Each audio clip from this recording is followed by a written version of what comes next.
तो मेनली इसमें जो चीज जो कॉन्सेप्ट है ना कि अभी तक हमने जितना पढ़ा कि वेरिएबल्स के बारे में था, या जिसको हम आइडेंटिफायर कह रहे थे, डिफरेंट टाइप्स ऑफ आइडेंटिफायर, और उनको कैसे डिफाइन करते हैं, डिक्लेयर करते हैं, और फिर उसकी थोड़ा सा यूजेज यानी असाइनमेंट वगैरह के ऑपरेटर, और तो उसमें एरेज भी आ गई, उसमें फिर पॉइंटर्स को भी थोड़ा बहुत डिस्कस कर लिया, स्टेक और क्यूज और जो लिंक्ड लिस्ट थी। तो जो नेक्स्ट उसमें है कि आप how you can write a program, लेकिन it's not only how to write a program, it's how to write an efficient and program in structured way. Structured way की प्रोग्रामिंग, जो स्ट्रक्चर्ड प्रोग्रामिंग जिसे हम कहते हैं, वो थोड़ा सा यानी अगर आपको कोई फॉर एग्जांपल सॉफ्टवेयर लिखने को कहा जाता है या प्रोग्राम लिखने को, या कोई टास्क कंप्लीट करे प्रोग्राम, तो उसको बेहतर किस तरीके से लिखा जा सकता है, यानी what is the standard way of writing a program, और what is the standard programming way. तो इनमें बेसिकली उनको डिस्कस किया गया है, इन दोनों में जो मेन जो चैप्टर्स का जो कॉन्सेप्ट है वो यही है। अच्छा, एक चीज आप लोगों को बड़ा क्लियर होना चाहिए कि आप जब भी प्रोग्राम लिखने जाते हो, कोई भी सॉफ्टवेयर डेवलप करने जाते हो, तो जो उसका जो एक तरह सीक्वेंस बनता है वो ये होता है कि आपको पहले डिक्लेयर करते हो, डिक्लेरेशन सेक्शन जिसे हम कहते हैं, जिसमें उमूमन सारे आइडेंटिफायर, चाहे वो वेरिएबल्स हों, चाहे वो आपके फंक्शंस हों, चाहे वो आपके प्रोसीजर्स हों, या जो भी आपने फर्दर उस प्रोग्राम में यूज होने हैं, तो आप वहां पर डिक्लेयर, हम अक्सर पुराने उसमें लैंग्वेज में तो बाकायदा उसको डिक्लेरेशन सेक्शन कहा जाता था, ठीक है। तो उसमें सारे जितने भी वेरिएबल वगैरह हैं या उनकी डेफिनेशन होती थी। उसके बाद नेक्स्ट जो उसमें फेज होता है वो इनपुट का, कि अगर आपके प्रोग्राम ने कोई इनपुट लेनी है, यूजर से इनपुट लेनी है या किसी और प्रोग्राम से इनपुट लेनी है। अच्छा, इनपुट से एक ध्यान में रखना कि इनपुट सिर्फ ये नहीं कि मैं कीबोर्ड से कोई चीज इंटर कर दूं। फॉर एग्जाम्पल, आप जब गेम खेल रहे होते हो, जो सॉफ्टवेयर गेम्स होती हैं, गेम प्रोग्रामिंग जिसे हम कह रहे होते हैं, उसमें आप जो मुख्तलिफ कीज वगैरह इंटर करते हो कि इससे उसकी जो ना गन शॉट हो रही है, या वो रन कर रहा है, या वो मूव कर रहा है लेफ्ट राइट, ये सारी इनपुट्स हैं प्रोग्राम के लिए, ठीक। तो input can be in any form using your keyboard और योर जॉयस्टिक जो होती है, जो भी आपका इनपुट डिवाइस है। तो जो सेकंड सेक्शन आता है वो इनपुट का होता है, जिसमें आप सारे वेरिएबल में वैल्यूज वगैरह मूव कर, जो कि आपके प्रोग्राम को तीसरे सेक्शन यानी प्रोसेसिंग में चाहिए होती है। प्रोसेसिंग क्या है?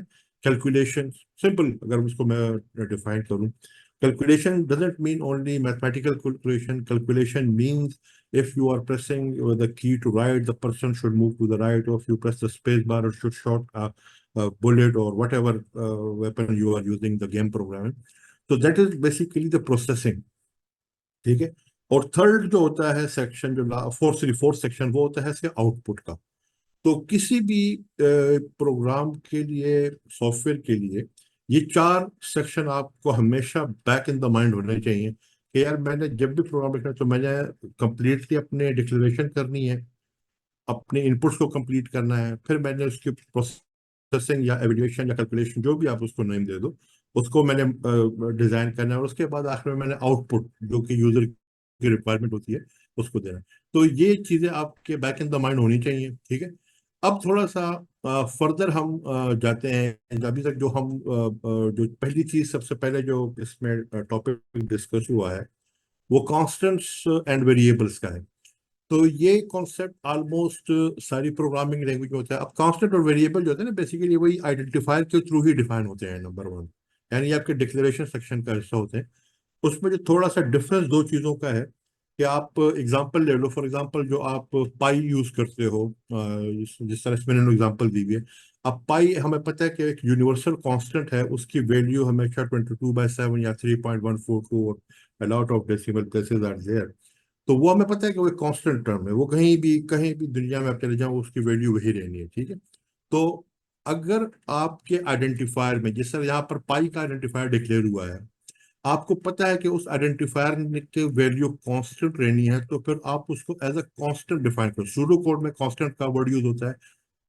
दूसरी प्रोग्रामिंग लैंग्वेजेस जिस तरह है हमारी, पाइथन हो गई या आपका वीबी हो गया, खासतौर पर मैं जावा की बात करूंगा, वहां पर तो बाकायदा आप उसको मेंशन करते हो। स्टैटिक भी कहते हैं इसे कुछ लैंग्वेजेस में, कहीं आप उसको CONST कांस्टेंट के नाम से डिफाइन करते हो, लेकिन कॉन्सेप्ट बिहाइंड दिस थिंग के कांस्टेंट क्या होता है, एक ऐसा आइडेंटिफायर जो कि आपके प्रोग्राम में through out same value carry करेगा और उसकी वैल्यू चेंज नहीं होनी चाहिए, ठीक है।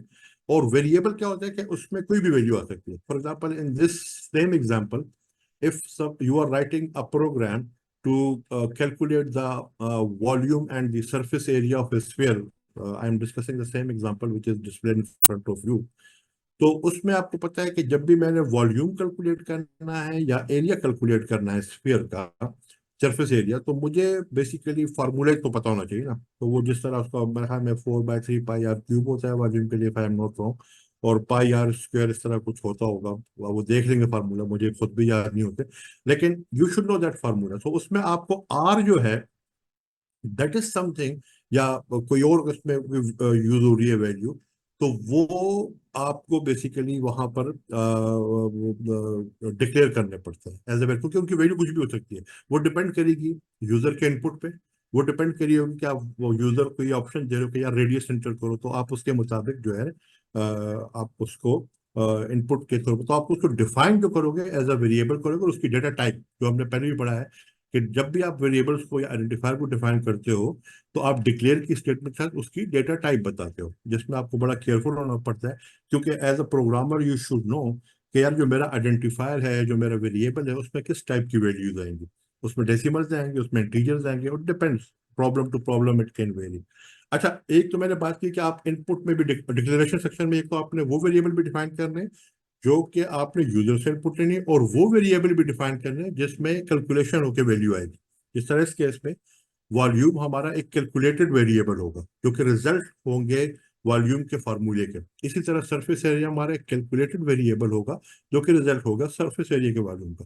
तो ये डिक्लेरेशन सेक्शन में हम दो तरह के अमूमन जो वेरिएबल्स और कांस्टेंट डिफाइन करते हैं। कंसेप्ट आपको ये जहन में बिल्कुल क्लियर चाहिए कि कांस्टेंट का मैंने कब डिक्लेयर करना है किसी चीज को, और किसी चीज को मैंने वेरिएबल कब डिक्लेयर करना है। तो उसका वही सिंपल है कि जब भी कोई ऐसी आइडेंटिफायर जिसकी वैल्यू चेंज नहीं होनी, that will be declared as a constant. Different programming language में डिफरेंट तरीके से होते हैं, और वो आप जो भी आप प्रोग्राम उस लिखोगे, तो उसके आप आइडेंटिफायर टेबल में जब जाओगे, तो आप जब बनाओगे, तो आपको पता चल जाएगा कि यार यहाँ पर मैंने अपने ये जो आइडेंटिफायर्स हैं, ये मेरे कांस्टेंट हैं कि ये मेरे वेरिएबल है, और ये अब एग्जैक्टली इसी तरह आपने उसको फिर डिफाइन करना होगा। अच्छा, अब अगर मैं इस प्रोग्राम को सिंपल वे में लिखना चाहूँ ना, तो उसका सिंपल तरीका ये है कि मैं यूजर को कहूंगा कि यार आप पहले अपने मेरे वेरिएबल डिफाइन करूंगा, फिर मैं यूजर को कहूंगा कि आप अपना रेडियस एंटर करो। मतलब जब रेडियस जो वो एंटर करेगा, उसमें मैं सिंपल एक ऑप्शन यहाँ पर जिस तरह इन्होंने दी हुई है कि मैं वाइल का लूप लगा के इस समय ये देना फंक्शनलिटी देना चाह रहा हूँ कि ये प्रोग्राम बार बार रन हो जब तक कि यूजर जो है नेगेटिव वैल्यू एंटर ना कर दे। वही जो हमारा वाइल और एंड वाइल का प्री कंडीशन लूप यहाँ पर लगाया हुआ है। तो इस तरह से मैं एक यूजर को एक तरह से ऑप्शन दे रहा हूँ कि this program can be executed in multiple for many number of times.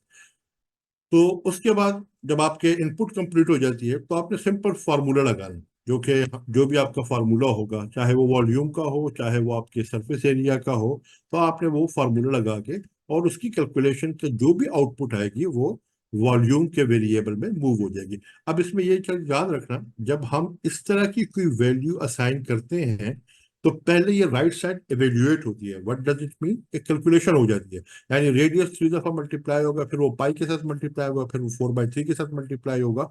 इसमें बाय द वे वही आपका जो क्या कहते हैं वो बॉयड मास होता है, वो ब्रैकेट्स ओपन और उसके बाद मल्टीप्लिकेशन डिवीजन जो भी रूल होता है वो फॉलो होता है। ये ज्यादातर प्रोग्रामिंग लैंग्वेज इसी तरह फॉलो करती है उस रूल को। तो जो भी एवेल्युएशन होगी, जो कैलकुलेशन यहाँ परफॉर्म होगी, उसका एक रिजल्ट आएगा, और वो रिजल्ट यहाँ पर इस वाले वेरिएबल में मूव हो जाएगा।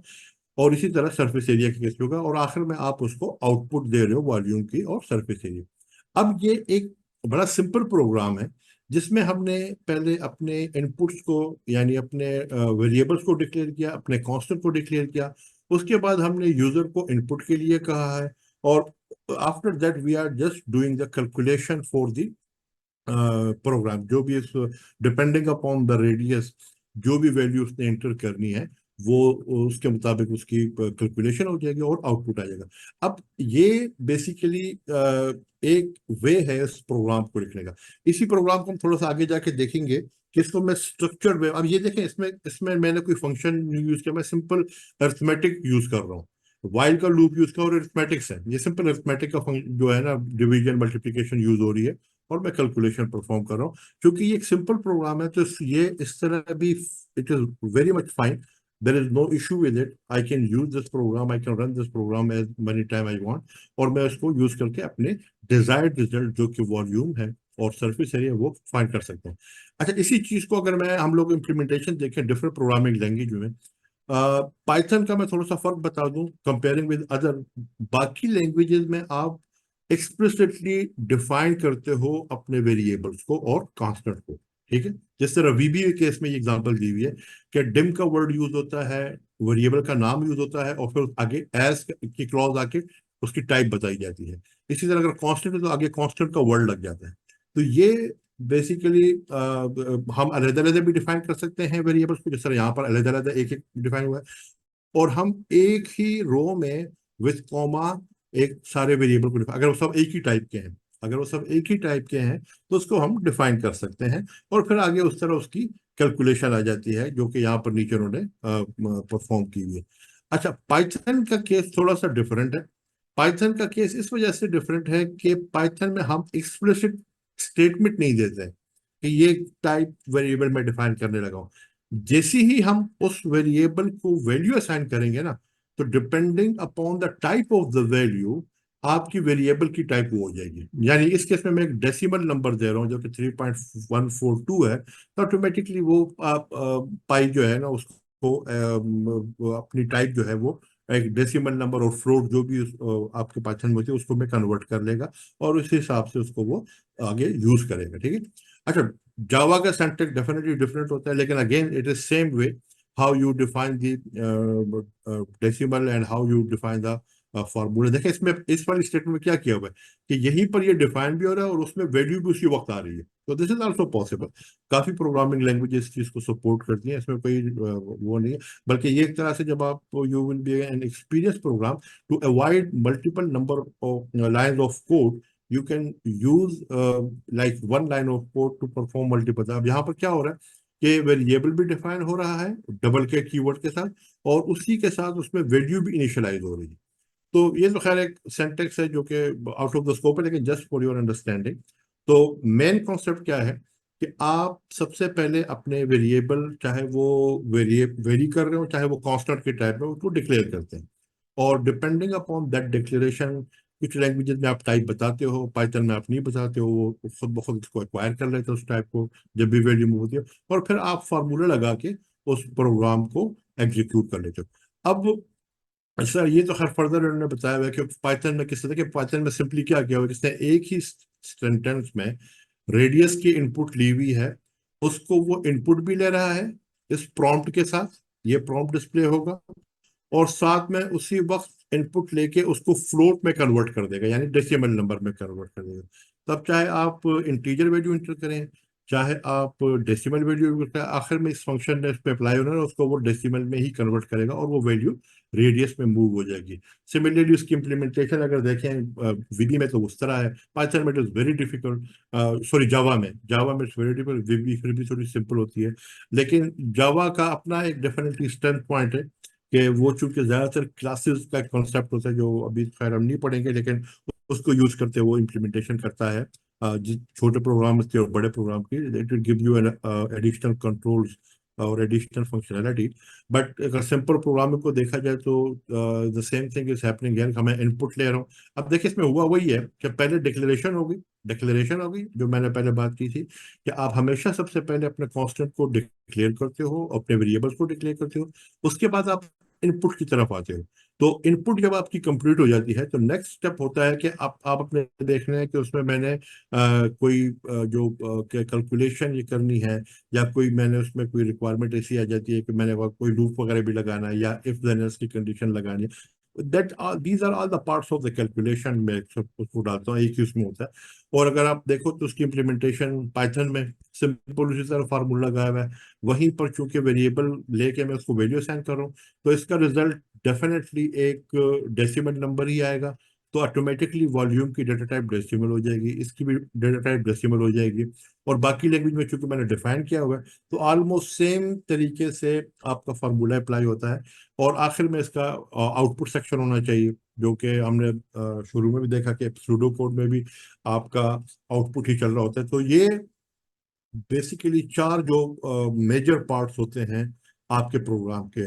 You declare the constants and variable, you take inputs for the every variable, then you perform calculations or evaluation or looping, whatever it is a part of that, और conditional statement होगी आपकी, सब कुछ होता है। और आखिर में आप आउटपुट देते हो। तो ये चार सेक्शन हर एक प्रोग्राम के होते हैं ऑलमोस्ट, ठीक है। उसमें छोटे बड़े हो सकते हैं थोड़ा सा, लेकिन अल्टीमेटली आपका बेसिकली यही चार मेन कंपोनेंट्स होते हैं, या सेक्शन कह लो आपके प्रोग्राम के। और तो आपको जब भी कोई प्रॉब्लम दिया जाए, read that problem carefully, try to identify that which will go in my declaration section, what will go into the input section, what will go to the evaluation or calculation, and what will be the part of the output section. तो ये चार section आपको हर जगह जो है ना मिलेंगे। अब वही कंप्लीट प्रोग्राम पाइथन में जिस तरह लिखा गया है कि सिंपल उन्होंने एक कांस्टेंट डिफाइन किया है, फिर रेडियस की इनपुट ले रहे हैं, फिर लूप लगा दिया है। और लूप के बाद जब तक वो लूप चल रहा है, उसके बाद मैंने जो भी वैल्यू एंटर की उसके मुताबिक जो है आपका कैलकुलेशन हुई है वॉल्यूम की और सरफेस एरिया की। अच्छा, इसमें अब देख लें कि ये जो वॉल्यूम की स्टेटमेंट है, ये बेसिकली आपके उससे बायर है, ठीक। इसमें मुझे थोड़ा सा वैसे फ्लॉ लग रहा है इस प्रोग्राम में, क्योंकि ये लेस देन इक्वल से तभी निकले जब मैं नेगेटिव वैल्यू एंटर करूँगा। तो नेगेटिव वैल्यू पे तो वैसे ही भी वो प्रोग्राम एग्जिट कर जाएगा। तो आई डोंट नो कि ये पॉजिटिव मेरे ख्याल में यहाँ से जब जो पहली वैल्यू होगी उसी को लेके ही आगे चलेगा। Any how, may be it's a typo, वो मे बी मैं मेरी अंडरस्टैंडिंग गलत हो, लेकिन ये प्रोग्राम सिंपल अगर मैं वीबी में देखूँ तो उसको एग्जैक्टली उसी तरह वो किया हुआ है। I don't think we should go to the details of VB, क्योंकि उसमें फिर आपका प्रोग्रामिंग का आ जाता है। लेकिन बेसिक वही कंसेप्ट है कि ये डिक्लेरेशन है सारी यहाँ तक, ये सारी डिक्लेरेशन सेक्शन की बात होगी।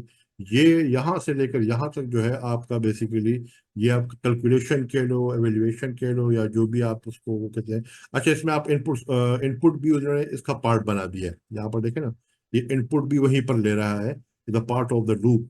तो the section can sometime overlap depending upon how you program it ना, टोटली आप पे होता है। और आखिर में अगर देखा जाए तो उसी तरह हमने बेसिकली इसको जो है ना एक आउटपुट के एरिया में डिवाइड किया। तो ये तीन सेक्शन आपको किसी भी प्रोग्रामिंग लैंग्वेज हो, चाहे वो जावा हो, वीबी हो, या पाइथन हो, कोई भी प्रोग्रामिंग लैंग्वेज यूज रहे हो, इसका बेसिकली हम इसको जो है ना अपने प्रोग्राम को इस तरह से डिजाइन करते हैं कि ये चार सेक्शन पूरी तरह आइडेंटिफाई हो, और उसमें जो हर एक सेक्शन की रिक्वायरमेंट है as per the description of the problem, उसको हम वहां पर पूरा करें, और उसके बाद हम अपने प्रोग्राम को डिजाइन करें। अच्छा, अब इसमें एक चीज थोड़ी सी यहाँ पर जो मेंशन की हुई है कि आपने अक्सर प्रोग्रामिंग में विदाउट, यानी बिल्ट इन फंक्शन जिसे हम कहते हैं अमूमन, बिल्ट इन फंक्शन क्या होता है कि जितनी भी प्रोग्रामिंग लैंग्वेजेस हो, चाहे वो पाइथन की हो जाए, चाहे वो वीबी हो जाए, तो उसमें आपको डिवीजन, मल्टीप्लिकेशन और इस तरह के फंक्शन काफी मिलते हैं, ठीक है। खासतौर पर ये जो एक फंक्शन है, ये बड़ा काफी यूज होता है, जिसे आई बिलीव के मॉड फंक्शन, मॉडुलस फंक्शन कहते हैं। मॉडुलस फंक्शन बेसिकली आपको रिमाइंडर देता है, यानी 10 डिवाइड बाई 3 के बाद जो रिमाइंडर होगा वो बेसिकली आपका वैल्यू होगी। डिवीजन का आपको पता है कि वो अगर सिंपल बात, लैंग्वेजेस मैंने देखा है कि डिवीजन का फंक्शन आप यूज करो तो वो उसका पूरा, यानी जो 3.333 तक के बाद लैंग्वेज, वो सिर्फ उसका होल पार्ट रिटर्न करता है। तो ये भी आपको ख्याल रखना पड़ता है कि आपको तो मतलब वैल्यू जो आ रही है वो किस तरह की है। तो मैं बात कर रहा था बिल्ट इन फंक्शन की। ऑलमोस्ट जितनी भी प्रोग्रामिंग लैंग्वेजेस हैं उसमें बिल्ट इन फंक्शन अवेलेबल होते हैं। आज जितने भी आपके अरिथमेटिक फंक्शन हो गए, स्क्वायर रूट के हो गए आपके, और ये जो बाकी जितने भी मैथमेटिकल फंक्शन हम यूज कर रहे होते हैं, स्क्वायर करना है, या जो भी आपका बेसिक किस्म की अरिथमेटिक होगी, वो सारे कवर होते हैं अमूमन। इट इज मतलब है उसके एडिटर में, जो एडिटर भी खुद भी एक प्रोग्राम ही है ना, तो उसमें वो अवेलेबल होते हैं। अगर कोई फंक्शन अवेलेबल नहीं है तो फिर आपको उसको एज अ लाइब्रेरी और एज अ मॉड्यूल या as a header file in case of C++ include करना पड़ता है। अब वो इंक्लूजन का सिंपल कॉन्सेप्ट ये है कि अगर कोई फंक्शन आपने यूज किया और वो आपने अपने प्रोग्राम में डिफाइन नहीं किया, तो उसके लिए आपको वो लाइब्रेरी या वो मॉड्यूल एक्सेस करना पड़ेगा जहां पर वो डिफाइन हुआ है।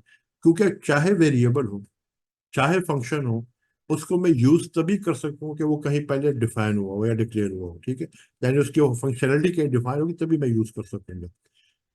ये तो बात होगी बिल्ट इन फंक्शन की, जो ज्यादातर अर्थमेटिक से रिलेटेड होते हैं। अच्छा, एक जो फंक्शन जो रिलेटेड टू स्ट्रिंग होते हैं ना, ये ऑलमोस्ट आपको हर एक लैंग्वेज में मिलेंगे। सिंटेक्स डिफरेंट होगा, लेकिन काफी लैंग्वेजेस जो है ना वो स्ट्रिंग के फंक्शन को बहुत ज्यादा सपोर्ट करती हैं। स्ट्रिंग के फंक्शन में अमूमन जो हमें अभी तक जितना भी मैंने देखा है ना, उसमें से ज्यादातर जो फंक्शन यूज, जो उन्होंने चार, इसके वाकई ये 4-5 फंक्शन ही यूज होते हैं। क्या आपने लेंथ फाइंड करनी है किसी स्ट्रिंग की, तो आप सिंपल लेंथ का फंक्शन देते हो, स्ट्रिंग देते हो, और उसके बाद आप रिटर्न करते हो इंटीजर। तो ये क्या करता है कि आपने अगर ये फंक्शन यूज किया, ये तो खैर सुडो कोड है, लेकिन लैंग्वेजेस में भी ये फंक्शन अवेलेबल होगा। तो उसको जो भी स्ट्रिंग पास होगी विद इन डबल कोट्स, उसकी लेंथ यानी नंबर ऑफ करेक्टर्स, ठीक है, उसमें including the spaces as well, because वो डबल कोट्स के अंदर होते हैं, तो वो स्पेस को भी एज अ करेक्टर लेगा। तो वो जितने भी नंबर ऑफ करेक्टर्स हो गए वो रिटर्न करेगा।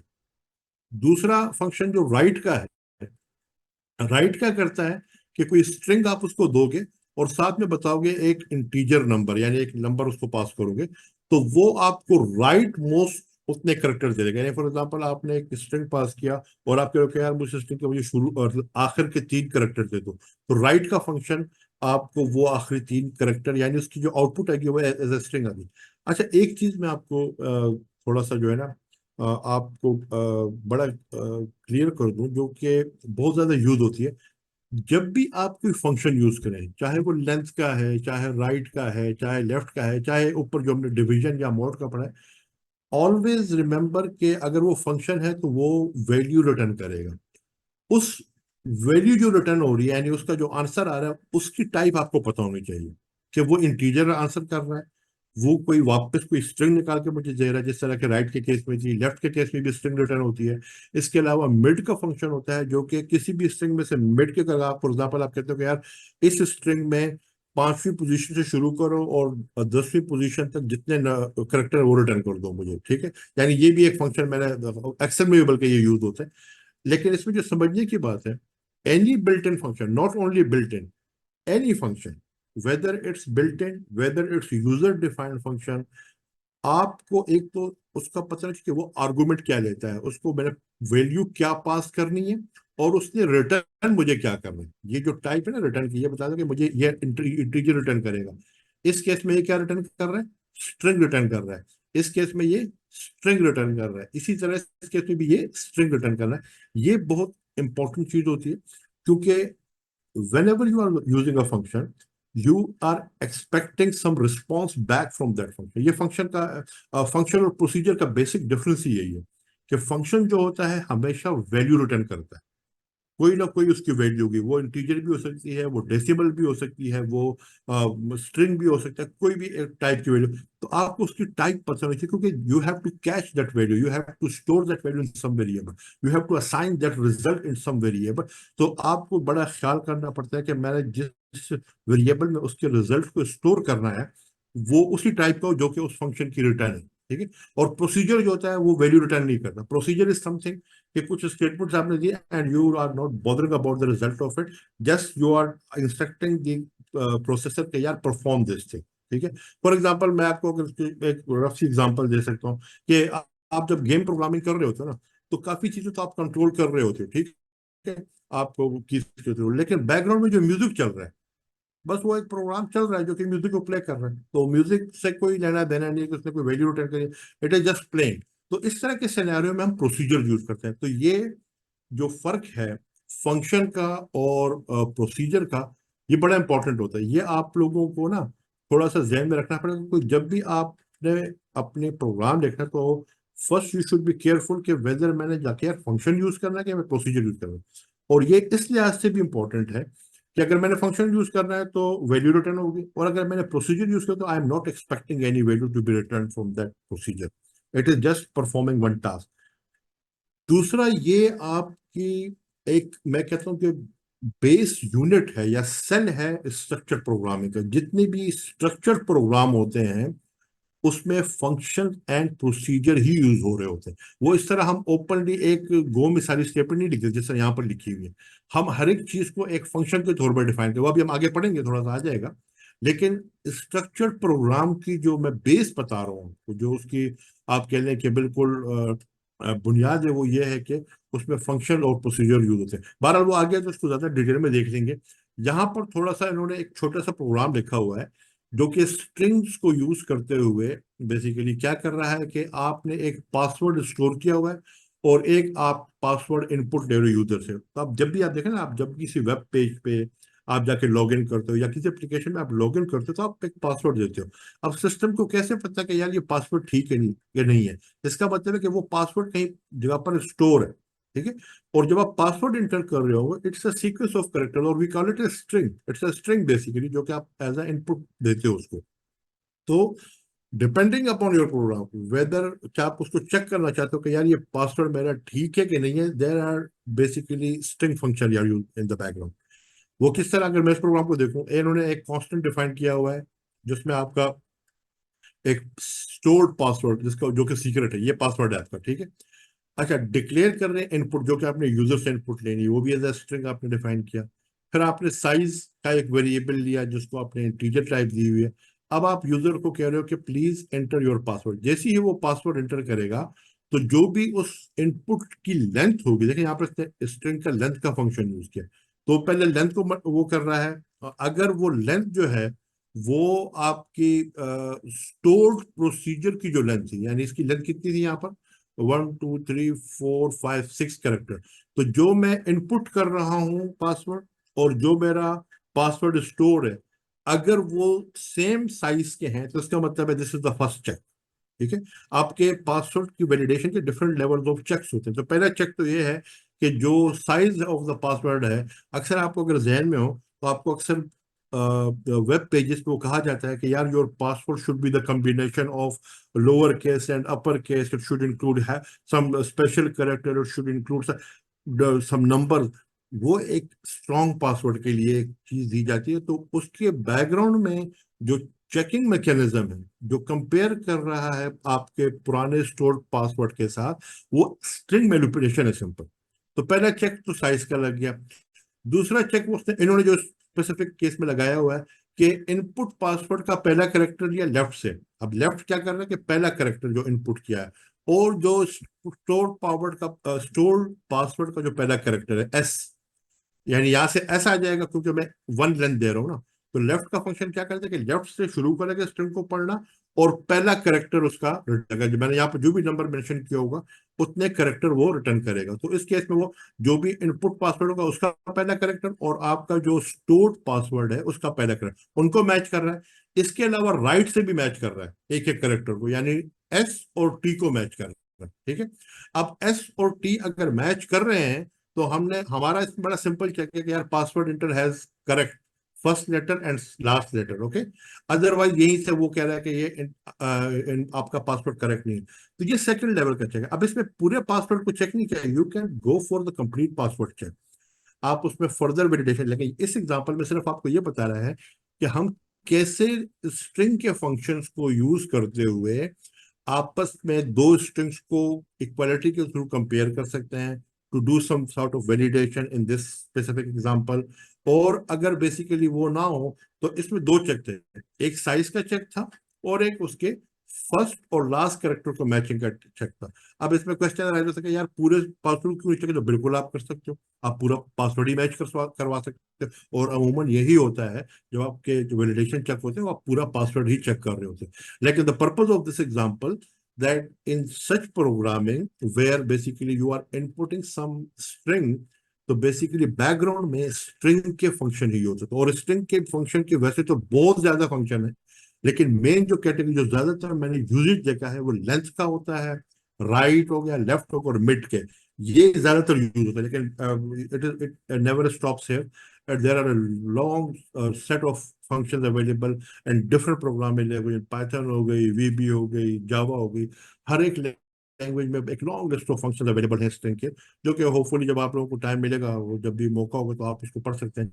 आप उसी चीज की इम्प्लीमेंटेशन आपकी पाइथन में देख लें कैसी है, कि आप सिंपल लेंथ के फंक्शन के थ्रू उसकी लेंथ कैलकुलेट कर रहे हो।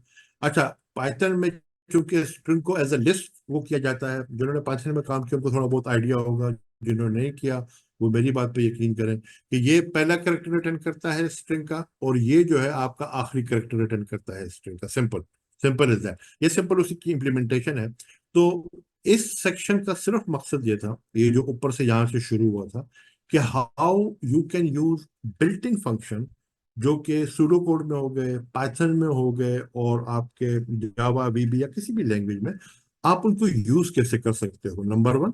नंबर टू, जो मैंने जिस बात में वो बहुत ज्यादा एम्फेसाइज कर रहा हूँ, चाहे वो बिल्ट इन फंक्शन हो, चाहे आपका यूजर डिफाइंड फंक्शन हो, whenever are you are using, तो एक चीज ध्यान में रखना कि function always return the value, function always return the value. और आखिरी दफा दोहरा रहा हूँ, function always return the value.